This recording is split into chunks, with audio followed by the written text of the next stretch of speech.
رابعہ بصری رحمت اللہ علیہ کو دنیا سے گئے ہوئے 1200 سال ہو چکے ہیں، لیکن ان کا نام آج بھی زندہ ہے، رابعہ بصری۔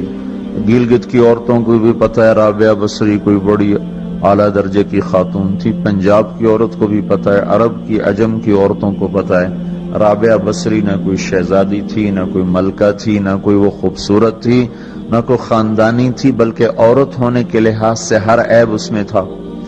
خاندان اچھا ہونا چاہیے تو وہ غلام تھیں، باندی تھی، شکل اچھی ہونی چاہیے تو وہ بدصورت تھیں، کالی تھی۔ پہ چلو شکل پہ کیسی ہو، خاندان کیسا، اولاد کے قابل تو ہو، رابعہ بصری اولاد کے قابل بھی نہیں تھی، بانج اس کو کہتے ہیں، جو عورت اولاد کے قابل نہ ہو اس کو اردو میں بانج کہتے ہیں، عربی میں عقیم کہتے ہیں، آپ کی زبان میں بھی کچھ کہتے ہوں گے، ہیں؟ شونی تھی۔ تو اب بتاؤ عورت ہونے کے لحاظ سے کوئی چیز ہے؟ شکل، پہلا تاثر شکل کالی، دوسرا تاثر خاندان غلام، تیسرا تاثر اولاد کے قابل نہیں، بانج ہے، شونی ہے۔ تو 1200 سال کے بعد میں گلگت میں کیوں اس کا نام بلند کر رہا ہوں؟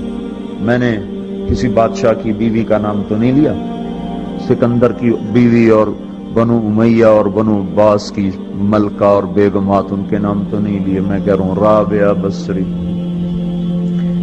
ان کی عادت یہ تھی وہ روزانہ عشاء کی نماز کے بعد غسل کر کے کپڑے بدل کے اپنے خامن سے پوچھتی آپ کو میری ضرورت ہے؟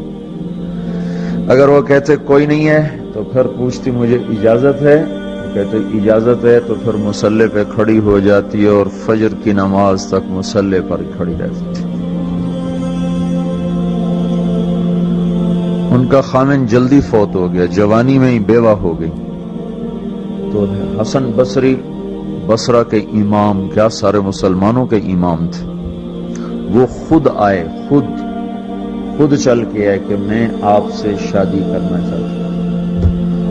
وہ کوئی شادی کا شوق نہیں تھا ان کو، وہ تو اولاد کے قابل نہیں، شکل صرف ان کی نیکی اور ان کا جو اللہ سے تعلق تھا، ان کو یہ لالچ ہوا کہ یہ میری بیوی ہو جائے تو اس کی طفیل شاید میری بخشش ہو جائے۔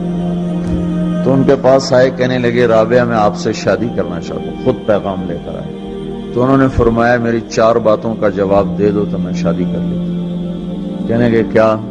کہ یہ بتاؤ میں جنتی ہوں کہ دوزخی ہوں؟